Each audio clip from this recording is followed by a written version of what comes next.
ওং নমো ভগবতে বাসুদেবায়। আমার প্রিয় দর্শক বন্ধুকে আমার আন্তরিক অভিনন্দন, শুভেচ্ছা ও ভালোবাসা জানাই।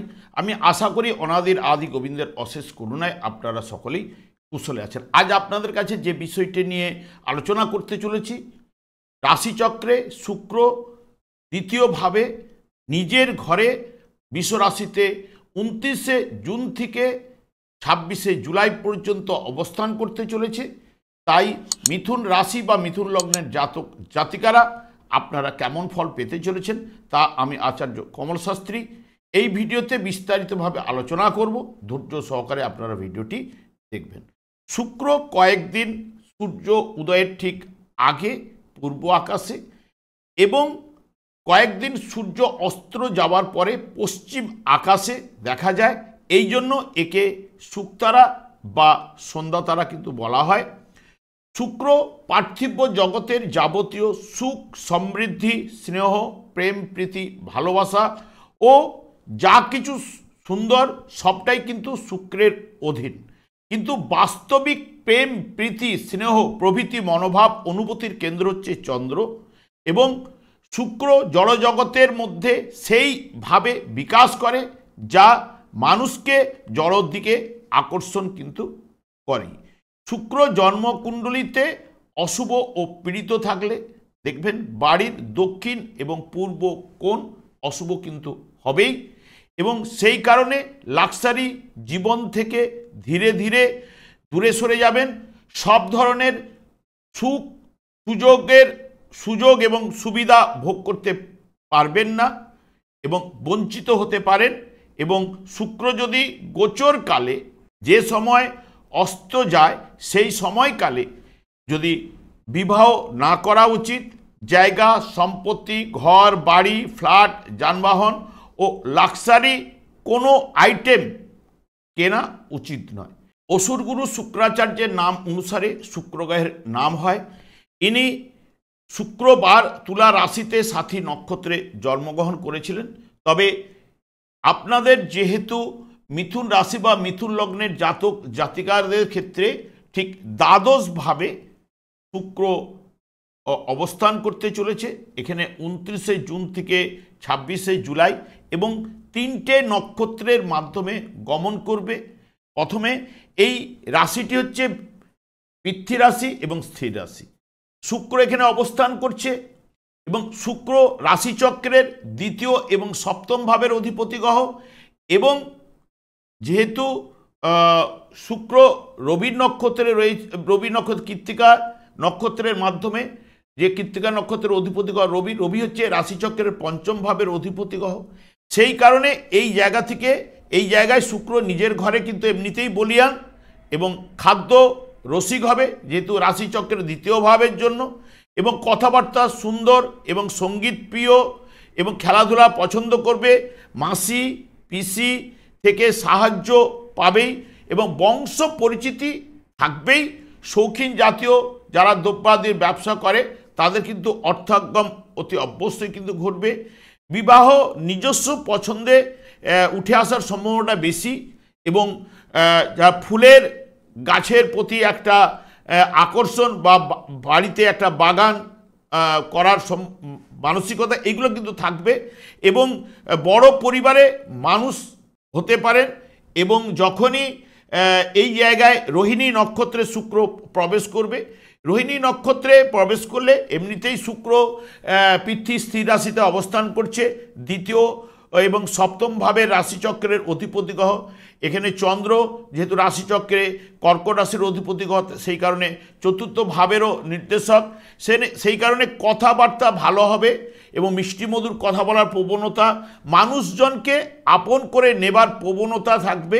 একটু সঙ্গীত পছন্দ করবে, নিজেও কিন্তু গান বাজনা করতে পারেন। আর্থিক দিক দিয়ে ভালো হবে এবং স্ত্রীকে সুখে রাখতে চেষ্টা করবেন এবং পৃথ্বী এবং স্থির রাশি হওয়ার জন্য এই শুক্র এই জায়গায় অবস্থান করার জন্য যাবতীয় ব্যাপারটাকে ধরে রাখার প্রবণতা কিন্তু থাকবেই। সবথেকে বিশেষ করে যখন শুক্র মঙ্গলের নক্ষত্রে অর্থাৎ মৃগশিরা নক্ষত্রে যখন প্রবেশ করবে, মৃগশিরা নক্ষত্রে প্রবেশ করলে এমনিতেই শুক্র রাশিচক্রের দ্বিতীয় সপ্তম ভাবের অধিপতি গ্রহ এবং পৃথ্বী এবং স্থির রাশিতে অবস্থান করছে। মঙ্গলও বর্তমানের এখন যেহেতু প্রথম রাশিপতি, রাশিচক্রের প্রথম এবং অষ্টম ভাবের রাশিপতি হওয়ার কারণে এখানে শুক্র এখানে নিজেই বেশি ফলটা বেশি দেওয়ার চেষ্টা করবে এবং কথাবার্তা কিছুটা রূঢ় ভাব কিন্তু ঠিক মৃগশিরা নক্ষত্রে চলে আসবে এবং তৈলযুক্ত খাবার খেতে পছন্দ করবে। ভোগ বাসনায় ব্যাপারে ব্যয় বৃদ্ধি কিন্তু ঘটাবেই এবং নারীর প্রতি একটু আকর্ষণ থাকবে। ভাই বোন আত্মীয় সঙ্গে একটু মনোমালিন্য বা ভুল বুঝাবুঝি উঠে আসতে পারে। সম্পদের প্রভাবে দৈনন্দিন জীবনে আনন্দ কিন্তু ঘটবেই।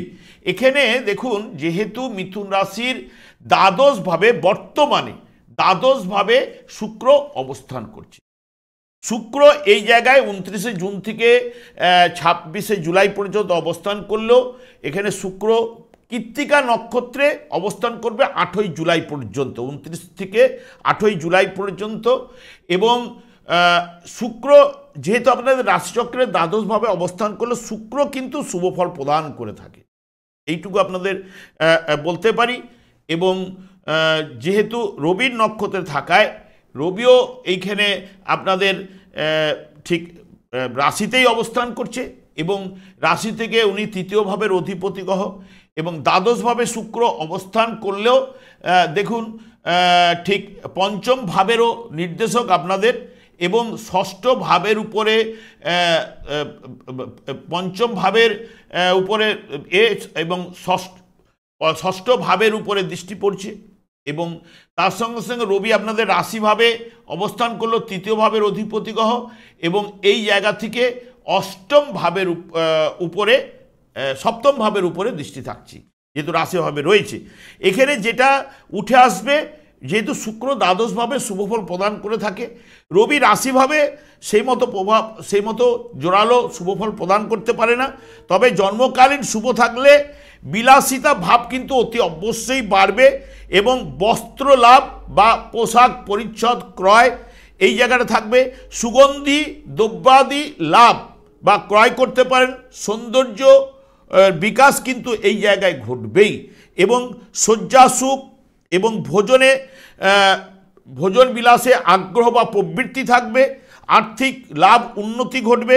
ব্যবসা বাণিজ্যে সফলতা কাছে পিঠে ভ্রমণ দিতে পারে এবং চাকুরির উন্নতি লাভ, দাম্পত্য জীবনে আনন্দের বাতাবরণ এগুলো কিন্তু এই শুক্র রবির মাধ্যমে পাবেন। এবং যখনই এই জায়গায় ধরুন যদি অশুভ থাকে, জন্মকালীন যদি গ্রহটি অশুভ হয়, তাহলে উন্নতির পথে কিন্তু বাধা একটা আসবেই এবং বিত্তহানি বা পেটের সমস্যা এবং পথক্লেশ এইগুলো কিন্তু ঘটবেই। স্বাস্থ্যহানি, দুঃখ কষ্ট, ব্যয় বৃদ্ধি ঘটবে। সামাজিক জীবনে অপযশ এবং ভোগ সুখে বাধা এইগুলো পাওয়ার সম্ভাবনা কিন্তু দেবে। যাদের দেখবেন রবির দশা, শুক্রের অন্তর্দশা বা শুক্রের দশা রবির অন্তর্দশা যাদের চলছে, এই অশুভ ফলগুলো পাওয়ার সম্ভাবনা যদি জন্মকালীন বা জন্মকুণ্ডলিতে পীড়িত বা দুর্বল থাকলে এই ঘটনাগুলো উঠে আসবে। নাহলে এই জায়গায় শুক্র দ্বাদশভাবে গোচরে শুভফল প্রদান করে এবং ঠিক শুক্র যখন রোহিণী নক্ষত্রে প্রবেশ করবে ঠিক 9 জুলাই থেকে 20 জুলাই পর্যন্ত, রোহিণী নক্ষত্রের অধিপতি গ্রহ চন্দ্র এখানে আপনাদের দ্বিতীয় ভাবের নির্দেশক এখন রাশিভাবে রয়েছে। তাছাড়া শুক্র এখানে দ্বাদশভাবে অবস্থান করলেও পঞ্চম ভাবের নির্দেশক, ষষ্ঠ ভাবের উপরে দৃষ্টি থাকছে এবং এখানে চন্দ্র যেহেতু দ্বিতীয় ভাবেরও নির্দেশক, সেইখানে এখানে চন্দ্র এবং শুক্র দুই শুভ ফল প্রদান করে থাকে এবং আর্থিক লাভ অতি অবশ্যই ঘটবে। হয়তো সঞ্চয় বাধা পেতে পারেন কিন্তু আর্থিক লাভটা কিন্তু ঘটবেই এবং গৃহস্থলী দ্রব্যাদি ক্রয় কিছু না কিছু করতে পারেন। আরাম ভোগ এবং সুখাদ্য ভোজন, বন্ধুলাভ, বিলাসিতা অতি অবশ্যই কিন্তু একটু বাড়বে। পোশাক পরিচ্ছদ ক্রয় এবং শৌখিনতা বাড়বে বা শৌখিন জিনিসপত্র আপনারা ক্রয় করতে পারেন বা যারা ব্যবসা করে শৌখিন জিনিসপত্র তাদের কিন্তু এই সময় ব্যবসা কিন্তু ভালো চলবে। চাকুরি বা ব্যবসায় সফলতা, সুস্বাস্থ্যের অধিকারী অতি অবশ্যই কিন্তু এই জায়গা থেকে উঠে আসবে। এবং যদি জন্মকালীন এই গ্রহগুলি যদি অশুভ থাকলে তাহলে এর অপোজিট ফলগুলো তো পাবেন। তবে অনিদ্রা জনিত কষ্ট মানে নিদ্রাহানি ঘটবার সম্ভাবনা, বন্ধুর দ্বারা মানসিক ক্ষতি বা মানসিক চাপ সৃষ্টি হওয়া, নানান দিক দিয়ে ব্যয় কিন্তু বাড়বেই যখন অশুভ থাকলে, কারণ দ্বিতীয়ভাবে এমনিতেই চন্দ্র জলরাশি আর্থিক ব্যয় ঘটাবে এবং মানসিক দিক দিয়ে টেনশন, নৈরাশ্য এবং কাজকর্মে বাধা এবং ক্লান্তিবোধ, অর্থ বিনিয়োগ করতে গেলে কিন্তু তখন ক্ষতির সম্ভাবনা কিন্তু থাকবে যাদের জন্মকালীন যদি গ্রহটি অশুভ থাকলে। এবং এখানে এই ফলগুলো 9 জুলাই থেকে 20 জুলাই পর্যন্ত রোহিণী নক্ষত্রে থাকবে। রোহিণী নক্ষত্রের পরে মৃগশিরা নক্ষত্রে প্রবেশ করবে 21 জুলাই থেকে আপনার ঠিক 26 জুলাই পর্যন্ত। মৃগশিরা নক্ষত্রের মাধ্যমে এখানে যেগুলো ফলগুলো উঠে আসবে, এমনিতেই শুক্র আগেই বলে গেছি দ্বাদশভাবে অবস্থান করলে শুভ ফল প্রদান করে, পঞ্চম ভাবে অবস্থান এবং সব থেকে পঞ্চম ভাবের নির্দেশক অধিপতি গ্রহ এবং ষষ্ঠ ভাবের উপরে দৃষ্টি পড়েছে। মঙ্গল আপনাদের রাশি সাপেক্ষে তৃতীয় ভাবে কিন্তু গোচরে অবস্থান করছে। এই তৃতীয় ভাবে গোচরে মঙ্গল শুভফল প্রদান করে থাকে গোচর চলাকালীন, এবং ষষ্ঠ ভাবের অধিপতি গ্রহ এবং লাভ ভাবের অধিপতি গ্রহ বিশেষ করে, এবং ষষ্ঠ ভাবের উপরে দৃষ্টি থাকছে, নবম ভাগ্যভাবের কর্মভাবের উপরে দৃষ্টি থাকছে। এখানে শুভফল এই মঙ্গল এবং শুক্রের মাধ্যমে উঠে আসার সম্ভাবনা রয়েছে এবং বিশেষ করে এই জায়গায় সুগন্ধি দ্রব্য লাভ এবং মানসিক শান্তি, প্রতিযোগিতামূলক যদি কোনো থাকে সেখান থেকে সাফল্য, কাজকর্মের সফলতা, ভাগ্য উন্নতি অতি অবশ্যই ঘটবে। সুস্বাস্থ্যর অধিকারী হবেন, ভাই বোনের সঙ্গে সুসম্পর্ক, আর্থিক লাভ এবং সৌন্দর্যের বিকাশ এবং সিল্কের যাবতীয় বস্ত্র হয়তো আপনারা কিনতে পারেন বা কারো কাছ থেকে পেতে পারেন। সাহস, উদ্যম, আগ্রহ এইগুলো তৃতীয়ভাবে মঙ্গল এমনিতে শুভ ফল প্রদান করে থাকে, আপনাদের গোচরেও রয়েছে। এবং শুক্র এখানে শুভ ফল প্রদান করে, তাই শুভ ফলটাই উঠে আসবে বেশি, এইটুকু বলতে পারি। যদি জন্মকালীন যার অশুভ থাকলে সে তো অশুভ ফল পেতে বাধ্য। এখানে দেখবেন যখন অশুভ থাকলে ভাই বোন, আত্মীয় পরিজন এদের সঙ্গে মতের মিল, মনের মিল এইগুলো দেবে না বা বিবাদ ঘটবে, যানবাহন ঘটিত কোনো সমস্যা, রূঢ় ভাষণ, মুখ দিয়ে রূঢ় ভাষণ বেরিয়ে যাওয়া এবং কাজকর্মে বাধা, দাম্পত্য জীবনে মনোমালিন্য, আর্থিক ব্যয়, কলহ বিবাদে জড়িয়ে যাওয়া, অবৈধ ব্যাপারে জড়িয়ে পড়তে পারেন। কারণ মঙ্গল শুক্রতে অনেক সময় যদি নেগেটিভিটি অশুভ থাকলে ব্যাপারে কিন্তু জড়িয়ে দেয়। এবং আমি আর দীর্ঘায়িত করব না, এখানে যেটা বলছে আপনার মিথুন রাশি বা মিথুন লগ্নের জাতক জাতিকাদের ক্ষেত্রে শুভ ফলগুলোই কিন্তু বেশি পাওয়ার সম্ভাবনা রয়েছে। তবে যার জন্মকালীন যদি অশুভ থাকলে সে অশুভ ফল কিন্তু পেতে বাধ্য জন্মকুণ্ডলিতে। তবে গোচরে শুক্র আপনাদেরকে মিথুন রাশির জাতক জাতিকাদের শুভ ফল প্রদান করতে চলেছে, এইটুকু আপনাদের বলতে পারি। তবে আমি দীর্ঘায়িত করছি না, আমি আচার্য কমল শাস্ত্রী প্রত্যেক বুধবার এবং শুক্রবার সন্ধ্যা 8:30 এই চ্যানেলে লাইভ অনুষ্ঠান নিয়ে উপস্থিত হই। ঠিক ওই সময় আমাকে ফোন করলে আপনারা নিজেদের ভাগ্য বিষয়ে জানতে পারবেন। তাছাড়া বিভিন্ন ধরনের ভিডিও আপলোড করে থাকি, সেগুলি পাওয়ার জন্য আমার চ্যানেলকে সাবস্ক্রাইব করে বেল আইকনে ক্লিক করে রাখুন। যখন আমি লাইভ অনুষ্ঠান বা যে কোনো ভিডিও আপলোড করলে আপনাদের নোটিফিকেশন পৌঁছে যাবে। আমি অনাদিরাদি গোবিন্দের কাছে প্রার্থনা করি আপনারা ভালো থাকুন, সুস্থ থাকুন, আনন্দ থাকুন। আজ এই পর্যন্ত, পরে ভিডিওতে দেখা হচ্ছে। নমস্কার।